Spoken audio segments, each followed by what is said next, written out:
So, let us get ahead with the study of statistical mechanics.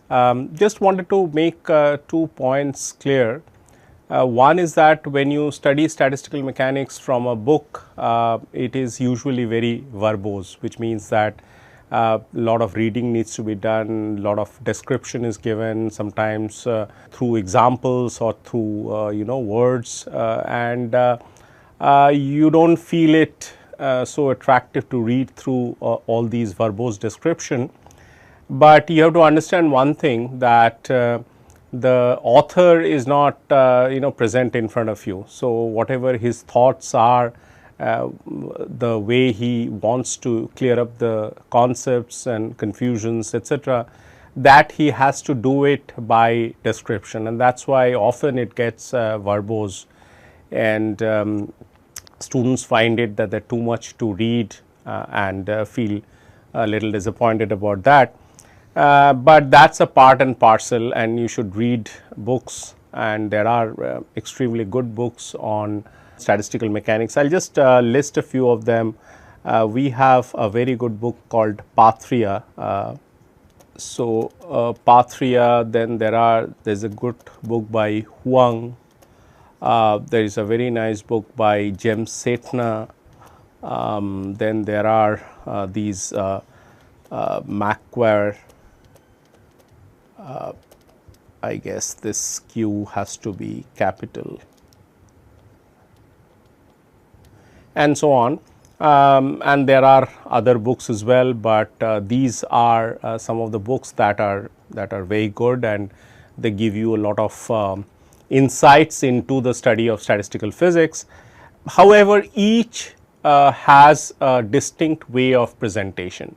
So, my suggestion would be to stick to one book and learn the subject well, and in fact, Patria is a very good textbook which is accepted all over. So, you may want to have a copy of this and study along with the lecture notes that you have from this course.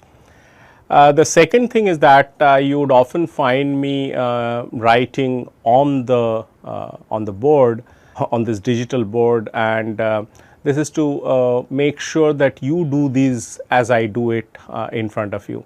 So, you do it on your own, and a lot of calculations will get clear when you do these calculations by hand without seeing either the lecture videos or some of the books. Try to do it themselves, and this is one of the reasons that I some of the derivations where I need to speak and give you the steps of derivation, I do that instead of just showing you the slides, which will have lesser effects than what is intended here.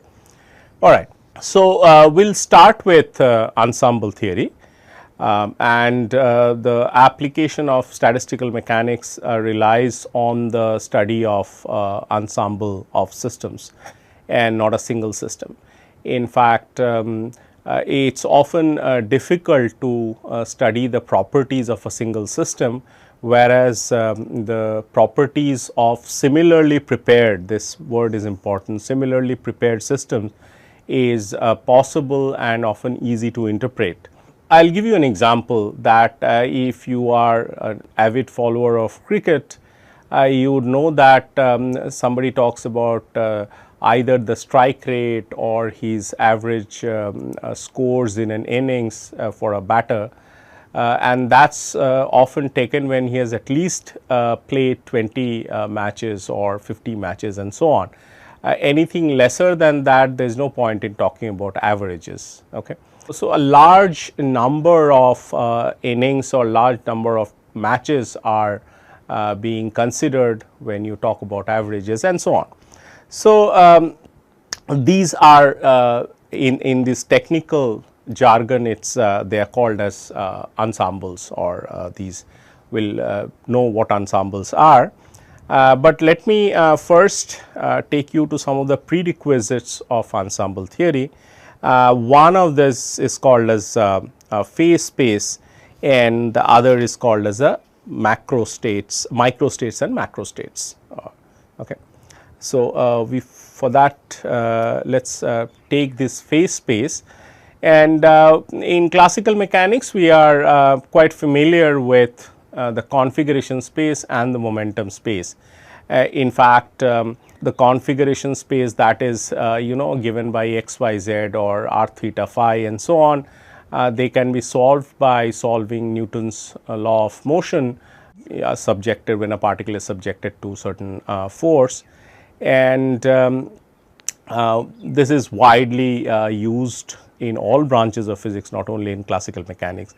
And momentum space description is often suited in various fields of quantum mechanics, or say for example solid state physics, when a system has translational periodicity or translational invariance, that is the space is homogeneous, then k is a good quantum number or is a conserved quantity, and that is why we resort to the momentum space or k space. Here k means p equal to h cross k. Okay. So, this configuration space is, as I said, just represented by x, y, z, and the volume of of this space is given by dx, dy, dz, as you can see it here in this diagram below. And so, it is a cube, it is a small cube, and that each of the sides are dx, dy and dz, and with respect to certain origin, there is a point that is at the the center of the cube, which has a position which is x, y and z, which is not shown here, but that is what it is. Let me try to show this here. So, this point that you see here is x, y, z and so on with respect to certain origin. So, you have built up a volume around it, and this volume has the volume is equal to the dx, dy, dz. Similarly, in the momentum space, once again we have this momentum given as say px, py and pz to be the center of this this cube is has coordinates px, py, pz in this a plane defined by px, py and pz, and you have constructed a volume around it, and it is often written with a d tau, or we can also write it with dv, which is equal to dpx, dpy and dpz. Now, what is phase space? So, phase space is a mathematical concept of constructing a 6-dimensional space which incorporate both the configuration and the momenta coordinates, which means that for a single particle it will have 6 coordinates to go along with, and these 6 coordinates are x, y, z and px, py, pz. And now, the elementary volume is a 6-dimensional quantity, which is dx, dy, dz, dpx, dpy, dpz and so on. So, this is a 6-dimensional plane or space for one particle, and since we consider n particles and n to be of the order of Avogadro number 10 to the power 23 or 10 to the power 24, the space is 6n dimensional. So, even if it looks like that, we have artificially enhanced the dimensionality in which we are going to study, but this makes a lot of things quite simpler, and which is what we are going to see. So, in a general sense, instead of using x, y, z, one uses q1, q2 up to q3n coordinates. N stands for the number of particles, as I said.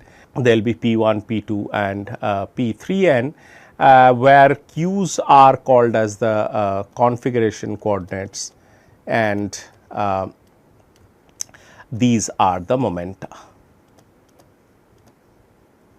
And why do we shift from x, y, z to q1, q2? That is because these are called as the generalized coordinates, and how generalized coordinates differ from ordinary Cartesian or ordinary this configuration coordinates, because these take into account the constraints that the system possesses. Okay. So, the system may possess certain constraint, say there is a sort of dumbbell which is in space, which means that there is a constraint that the distance between these two weights they always remain fixed, and this may actually rotate, or they may undergo translation, but with respect to one, the coordinates of one of the masses, let us call this as mass m1 and m2, the distance is always constant, and this is a constraint of the problem. So, these QIs, they take into account the constraints.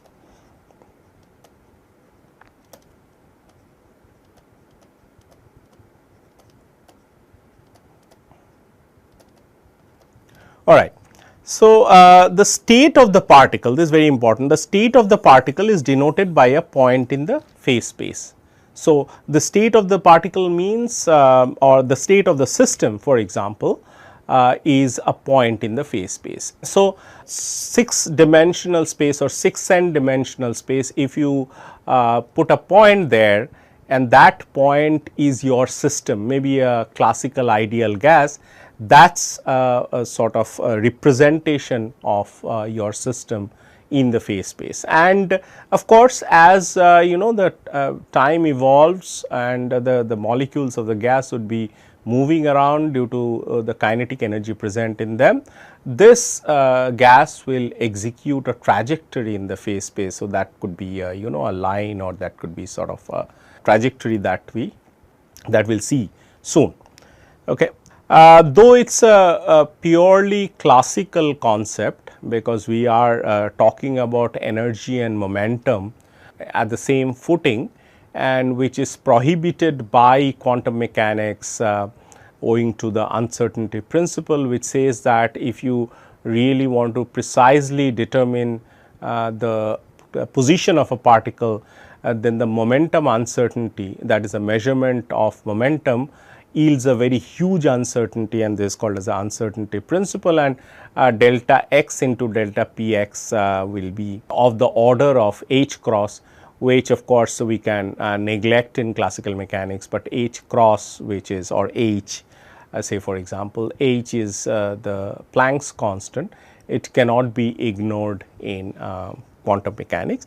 However, still if you want to have an analogy and want to sort of carry on some of the ideas of classical mechanics to quantum mechanics, then these points that we talk about in this phase space can be represented by a small volume of the order of h cube, and that would sort of let you at least establish a correspondence or an analogy. So, this evolution of the particle's trajectory are given by these equation of motion. These are called as the Hamilton's equation of motion, where the time evolution of the coordinates which are called as a qi, the generalized coordinates, and the generalized momenta here, which are pi, are given by del h del pi and minus del h del qi, where h denotes the Hamiltonian of the system.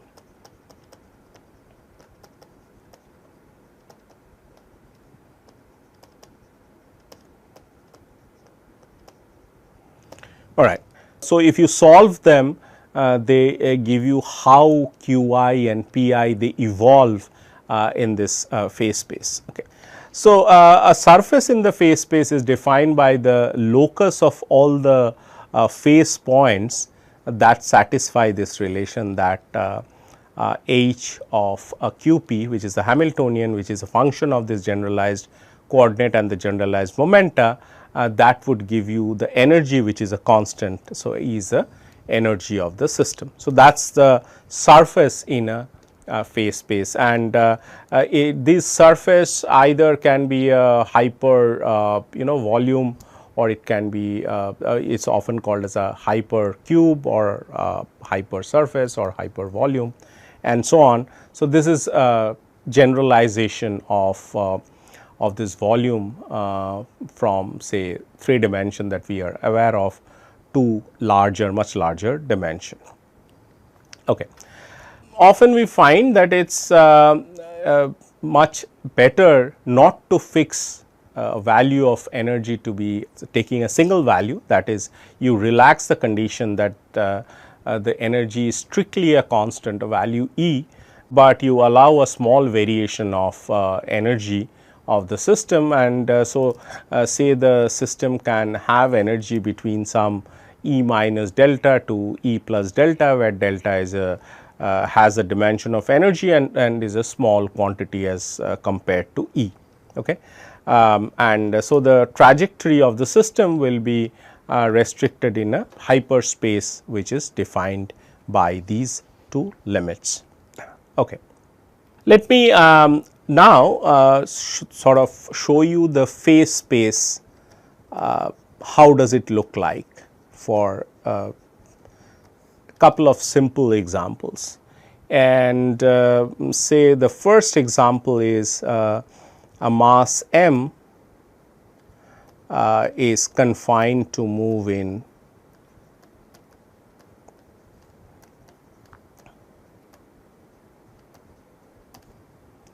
one dimension. Okay. So, and it is a free mass or free particle. Okay. So, you can add this thing, it is a, or we will just add it here, it is a free particle.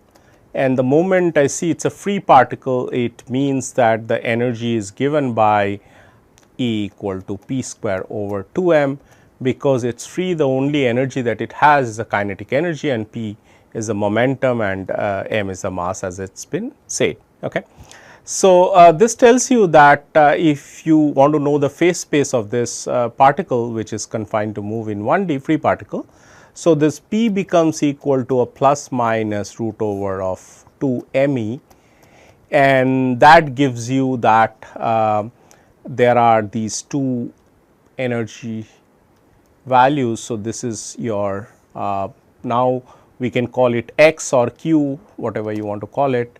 And so, this is plus root over 2 m e, and this is minus root over 2 m e, and this is the p axis. So, it is a p q plane, and we are just talking about one particle. So, this is the phase space of this particle. So, they are restricted between two values of p, which are plus root over 2 m e and minus root over 2 m e.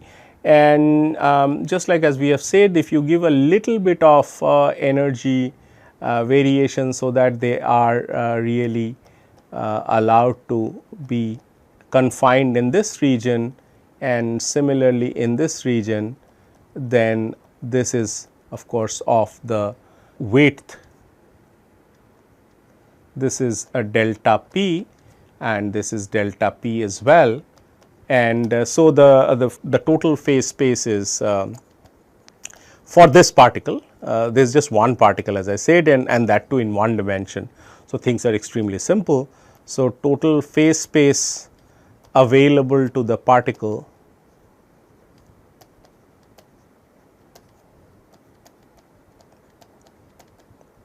is equal to 2 into delta p into root over 2 m e. The 2 you understand, because there are 2 of them at plus root over 2 m e and minus root over 2 m e, and delta p is the width. So, that shaded area is the phase space that is available to the particle to move in. Okay. Second, the more familiar example that is there everywhere. So, for a 1D harmonic oscillator.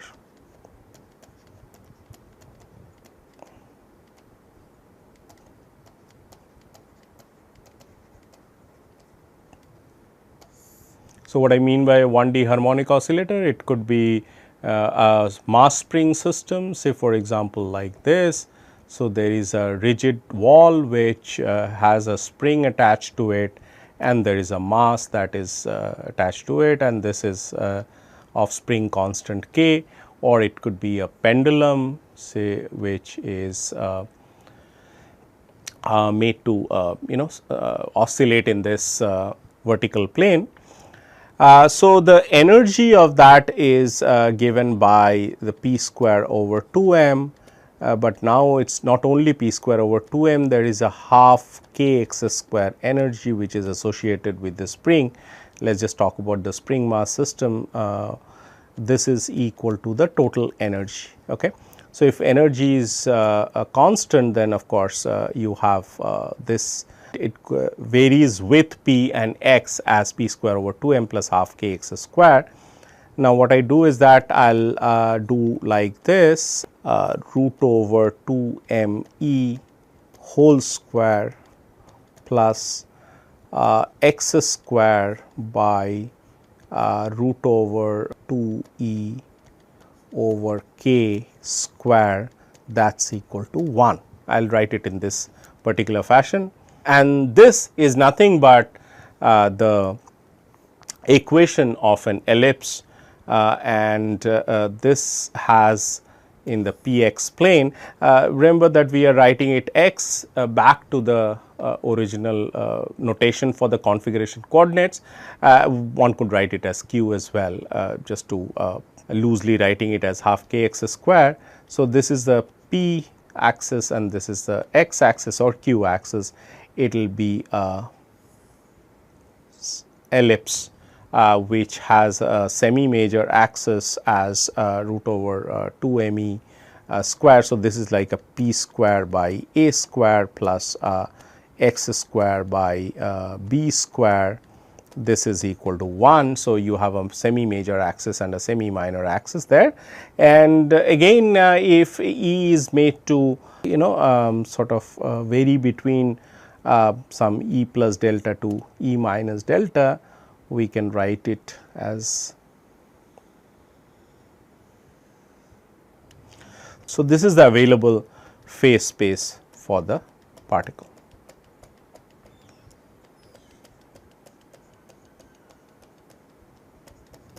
Okay, so, this is the phase space available is between these two ellipse, which this is E plus delta E, and say this is E minus delta E, or just E, that would be also be fine.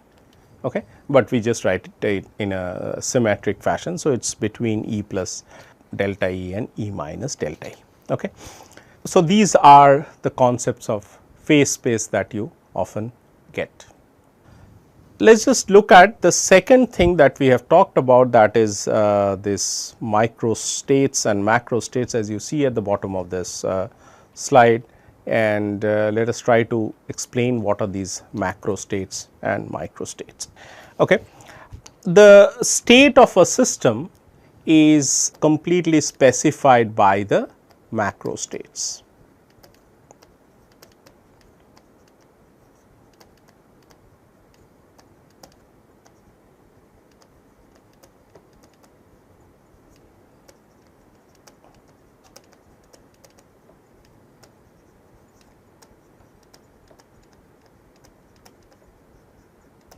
Which means that it could be the pressure, volume and temperature of a system, or the energy, volume and number of particles of the system, and so on. So, they sort of tell you that this gas has a classical ideal gas has a certain pressure, volume and temperature, or certain energy coming from the momentum.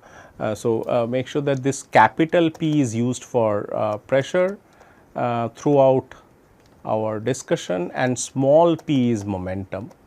So, please make this distinctions in your when you read it or when you work out things.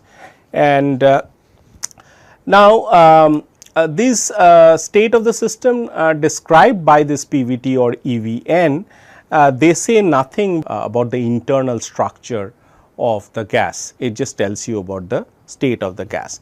And if you sort of, if I have to give some examples, so let us say that we have a P, V and T, and there is a certain point which corresponds to P0, V0 and T0 of a gas.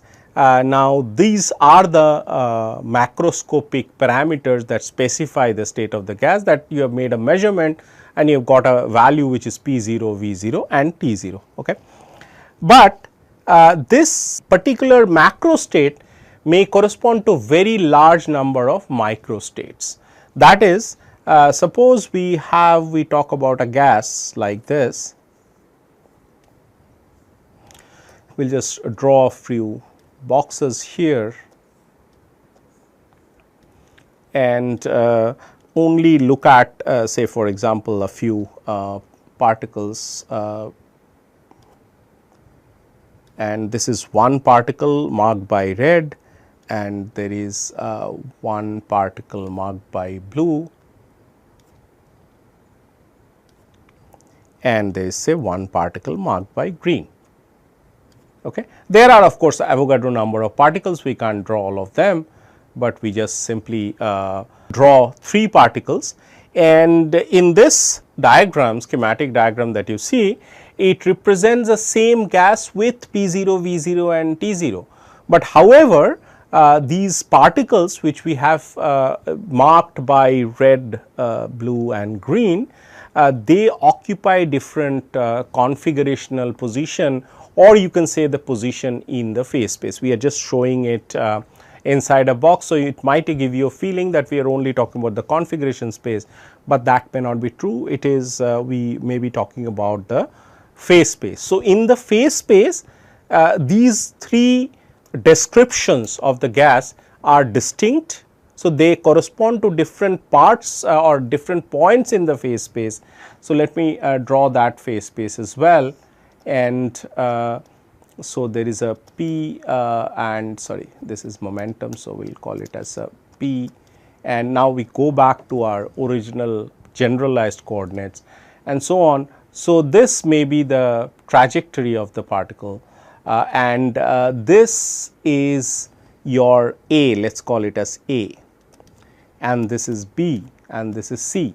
So, this could be B and this could be C. Okay. So, A, B and C, this correspond to different points in the phase space. So, these are this is the same gas as we have in A, B and C, but their internal structures are different, and these corresponds to different microstates.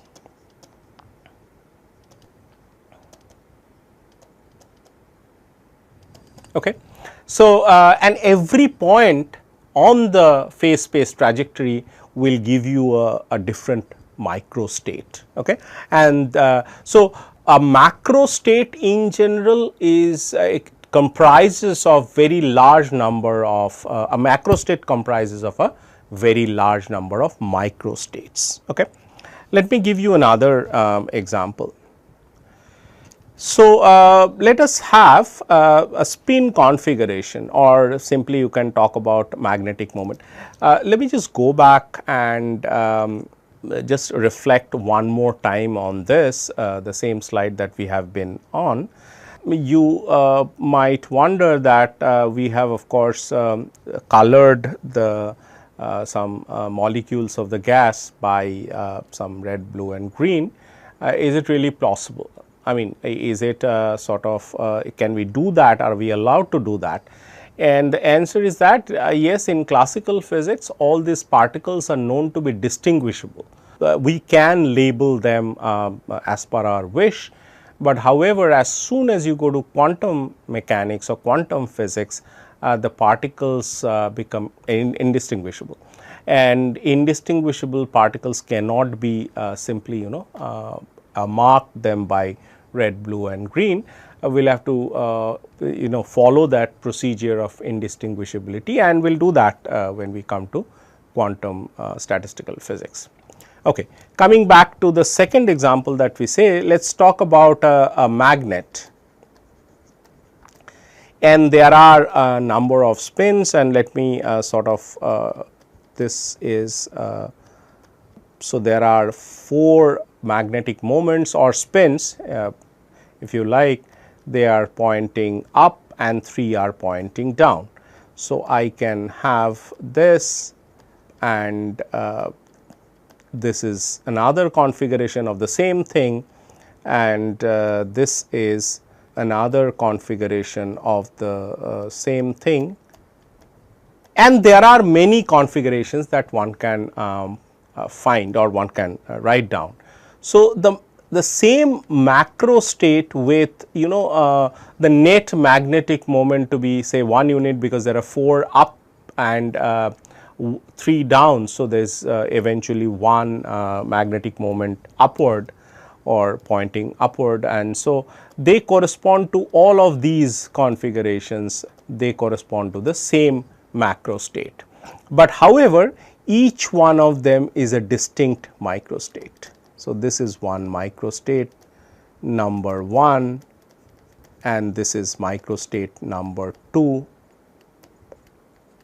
and this is microstate number 3 and so on, and we can put a large number of combinations with here, and each will give rise to a distinct microstates where the first spin to the the seventh spin are ordered either up or down to give you the same net magnetic moment, which is 1 unit pointing upward. Okay.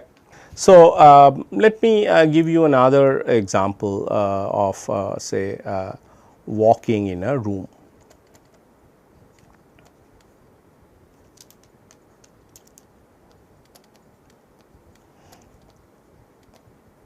Imagine yourself that you are standing in a square room or rectangular room, it does not matter, and you are right here. Okay. And you are asked to go from point A to a point B. Okay.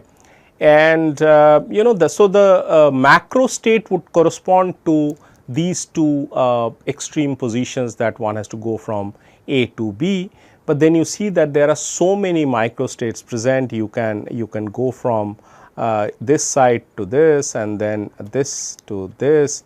You can go like this, you can go like this, you can go like this, and you can go like this, and you can go like this, and you can go like a large number of ways.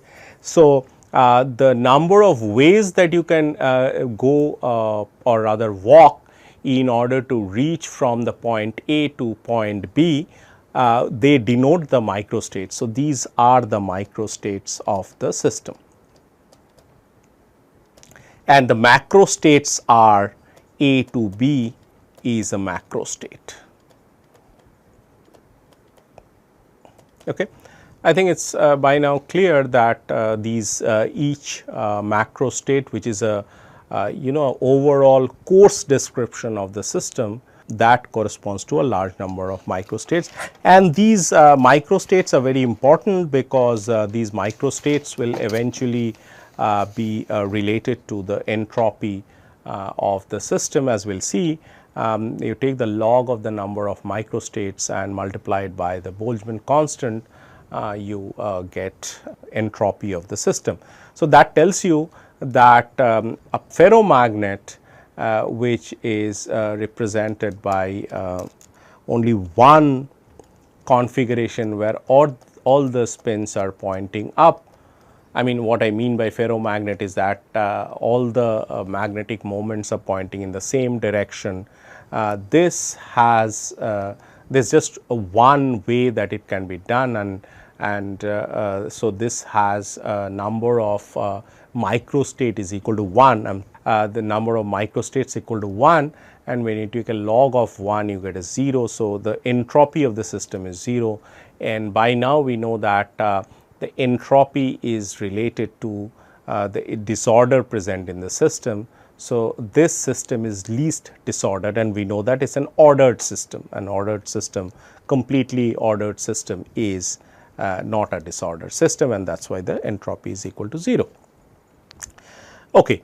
So, just coming back to our description of this in the PQ space or in the phase space, our gas executes many points, and this is the same gas which gives you the A is the same gas which gives P0, V0 and T0, and same with gas B, the configuration B, and same with C, and same with any point in the trajectory that you see here, and that is why we it is the same gas, it is the same system, but they have different microstates present depending on the the different positions of the particle that we have depicted here. Okay.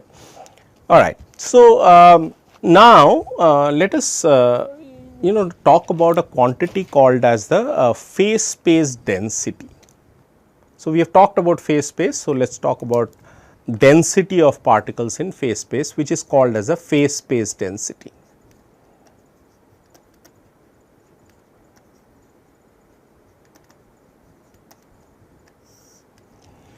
Okay.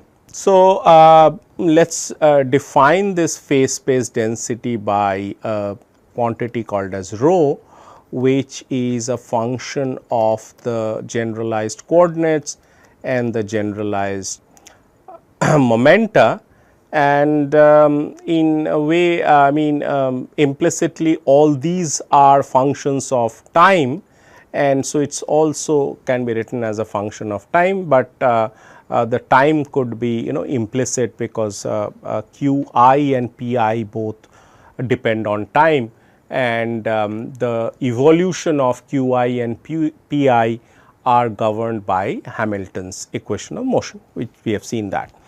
Now, for a closed system, closed means we call it closed or we call it isolated system. Rho is equal to constant. So, q I p I t is equal to constant. Okay. Sometimes we can write rho as q I p I for reasons that I have just told you, that q I p I themselves are functions of time, and in fact this will show this to be true, that d rho dt. So, rho is not an explicit function of time, or this phase space density is not explicit function of time. However, for open systems,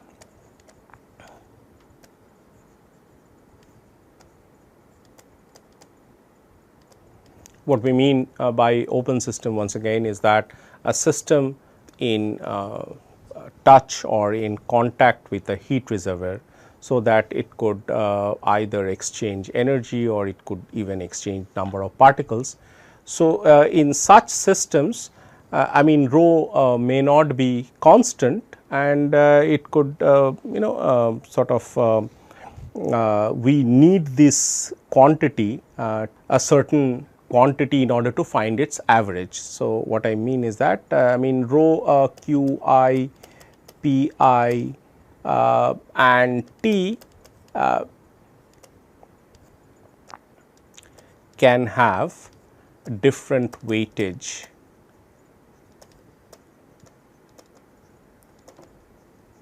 at different parts of the phase space or regions of the phase space.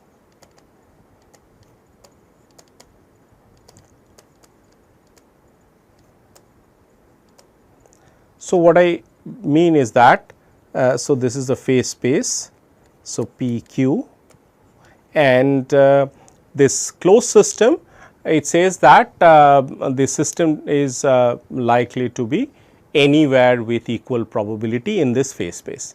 But now, when you have allowed the system to exchange say energy and number of particles, either of them or both, then there are certain regions of the phase space that could be more important, because it has to give you an equilibrium pressure, volume and temperature.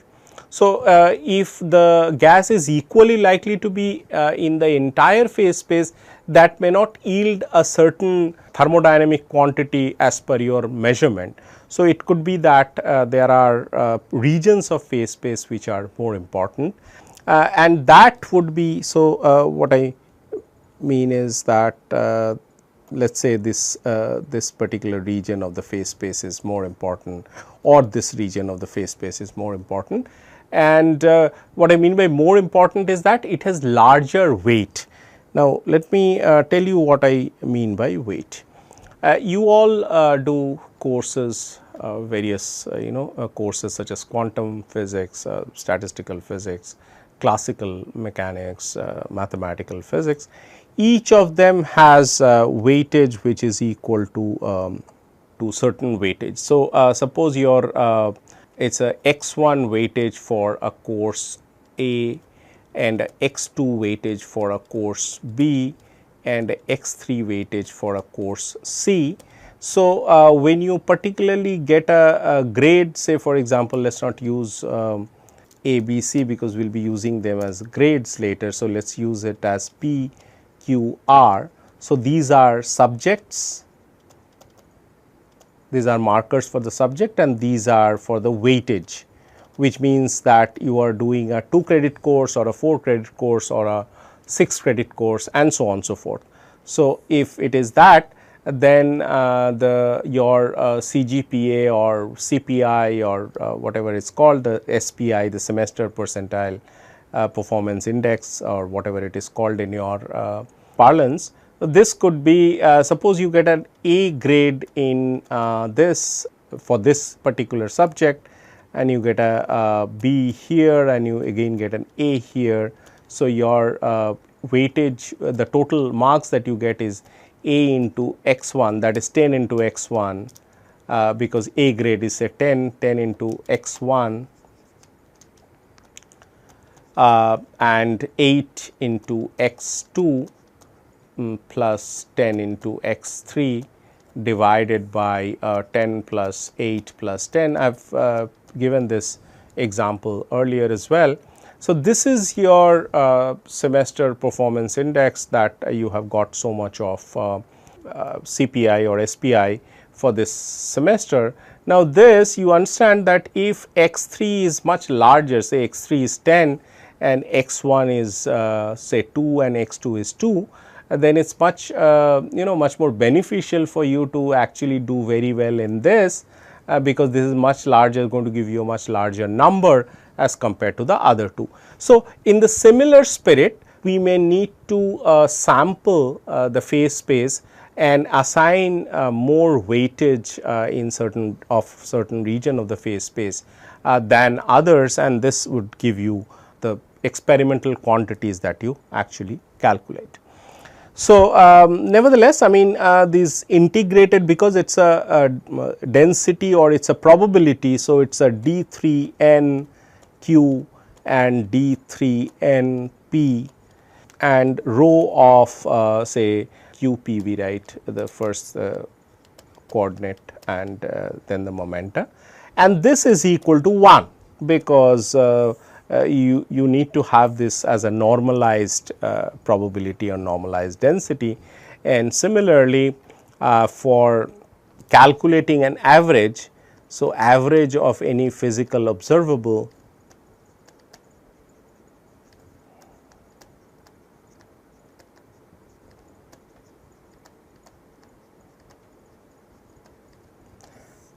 so that is F.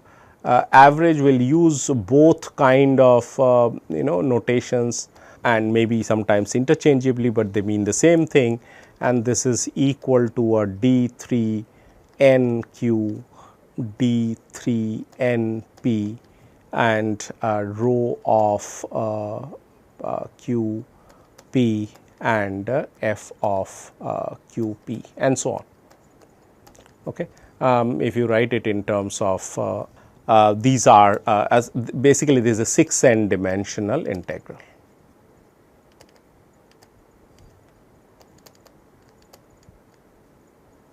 Three n for the q coordinates and 3n for the p coordinates. Okay. So, now this is called as an ensemble average.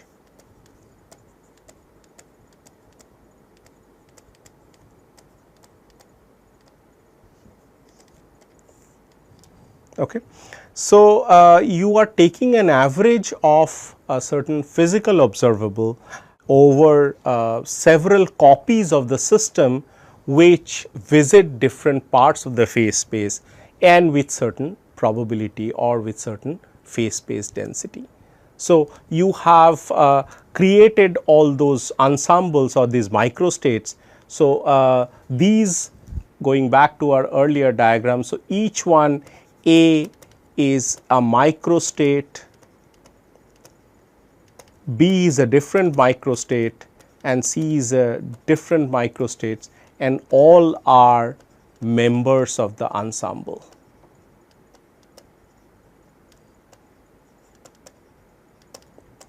So, now you see that your microstates and particular family member of the ensemble, they denote the same thing, and when you do an averaging over over all these points or all these phase points, you actually average over the ensembles, and that makes study of statistical mechanics so accurate in knowing the properties or the internal structure of the system.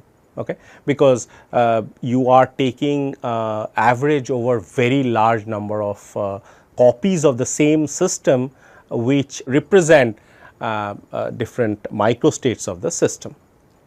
Okay. So, this is called as the ensemble average, and we will use ensemble average throughout our study of statistical mechanics. Okay. Now, I will come back to this later, what is called as the ergodic hypothesis. Just want to make a mention of that here, just the statement, and we will have a more elaborate discussion, which is a very important step in statistical physics. You know, all these, the gas molecules are randomly in motion. When they are randomly in motion, they are evolving. When they are evolving, how can you calculate this equilibrium quantities or quantities such as pressure, volume and temperature, and claim them that they are the equilibrium pressure, equilibrium volume and equilibrium temperature that you have recorded, but the molecules are moving. So, the idea is that each of those ensembles, that is the ones that we have shown here, each of those systems which are evolving as the time progresses, say from T1 to T2 to T3, as you go from A to B to C, they can be averaged, and you can actually replace the time average by the ensemble average, and this is called as the ergodic hypothesis and forms the the backbone of the study of statistical mechanics. It is very important for us, and we will come back to it in some time. Okay. It is also very important to know that we always get ergodicity to be obeyed. There are systems which are non-ergodic, and which is currently a subject of research, and where the system is found to spend more time in certain region of the phase space. So, during the course of its trajectory, it visits significantly larger time in or visits a certain region of the phase space much more than it does in some others. Okay. Let us look at some property of this this phase space density, and let me so we are going to talk about Liouville's theorem.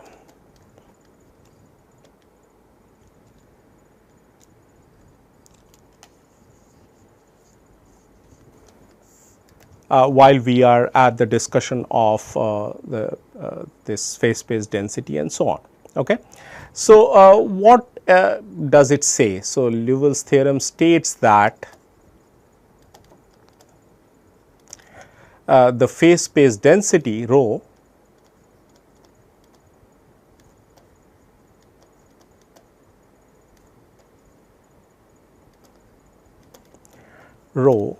which is a function of qi, pi and t, remains constant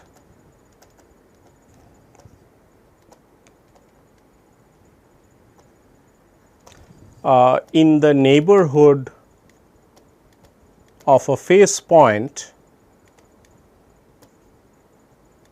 of any phase point rather. It is again, as I said, verbose, but it is important to know that. So, it is in the neighborhood of any point and along the trajectory.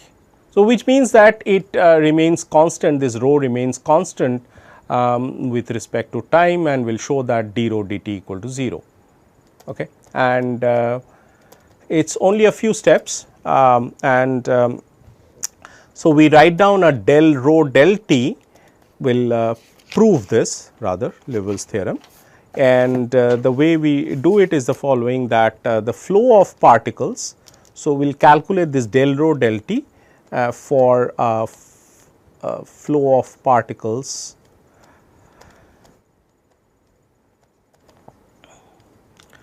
through a certain face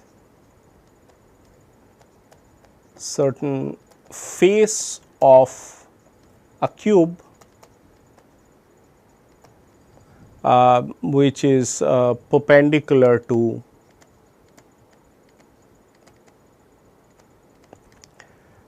some q I, and then you sort of integrate over all the other dimensions. Okay. So, when we do that, so this will be del rho del t, or the change in the explicit change in this phase space density with respect to time. For that, we calculate the flow of particles through a certain face of a cube which is perpendicular to some coordinate q I. So, perpendicular to that. So, there is a coordinate q I. So, you construct a volume or a sort of a cube around that, and that certain face which is perpendicular to that, you calculate this. And so, what you do is that you multiply it by, so this will require you to multiply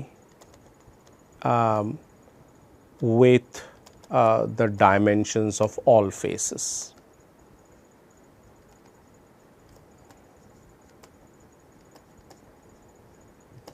Okay. So, which means that dimensions of all faces is dq j dp j, where j is not equal to I. Okay. So, that tells you that what we are trying to calculate is this flow of the particles, which is nothing but this del del q I rho q I dot, and then you product over all the j d q j d p j, and where of course I and j, they run over 3 n coordinates.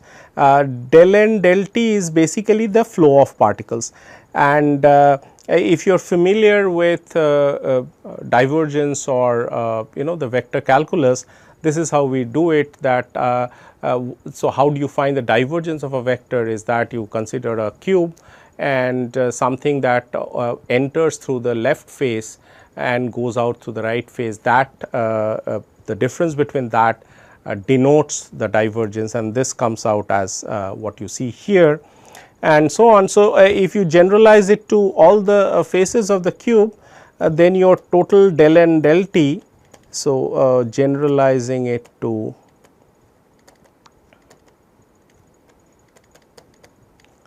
all faces, this is equal to minus of sum over I del del q I rho q I dot plus del del p I.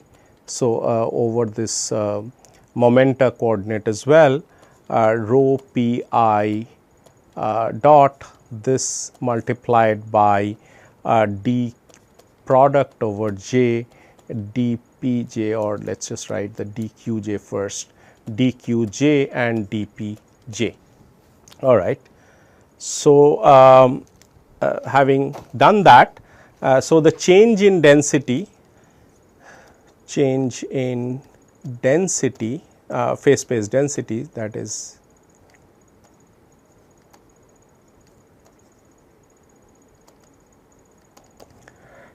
del rho del t equal to minus I.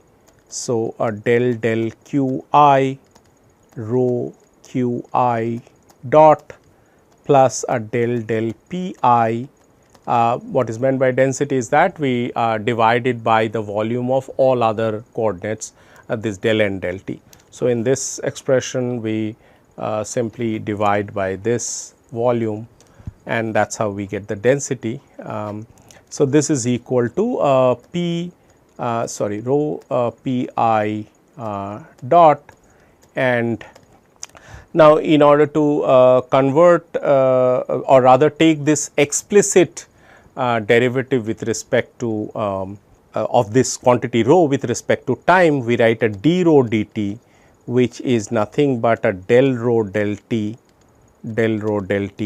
plus a summation over I and a del rho del qi dot. This just generally writing the way you take total derivative with respect to the partial derivatives, del pi and pi dot, and now you replace, call it at 1 and 2. I will just skip one step. Here you put from 1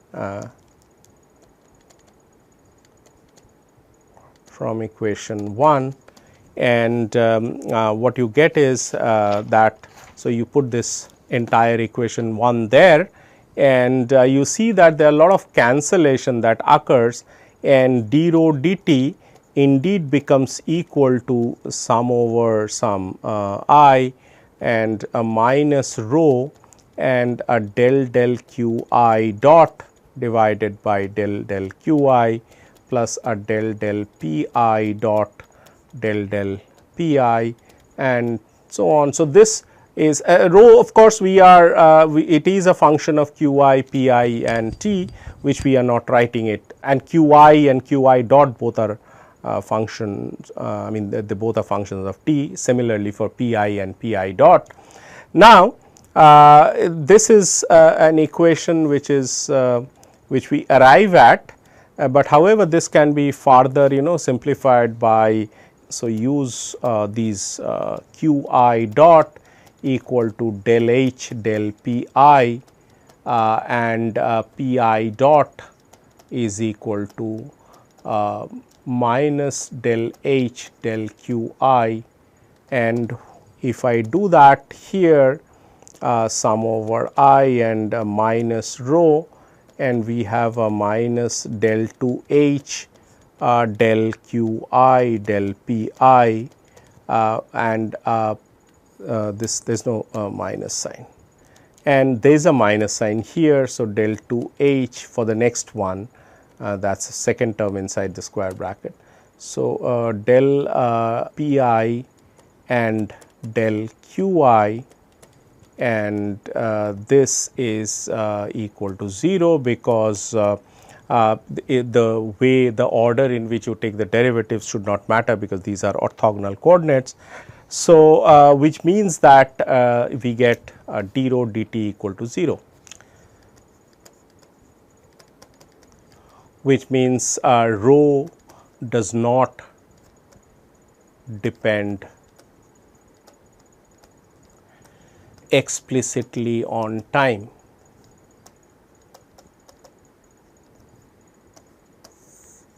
Okay. So, which means that one cannot change the density of particles in the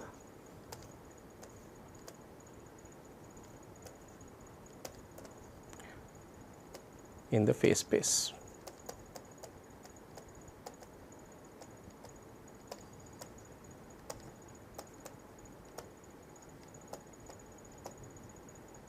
This is the important statement that we get. So, your del d rho dt is always equal to 0. So, the time dependence in rho that solely enters from the time, I mean the q's and p's, they become time dependent. So, there is no explicit dependent on time for this rho, and wherever you take this density of particles, they would be d rho dt will be 0. We'll stop here and we will continue from next time onwards.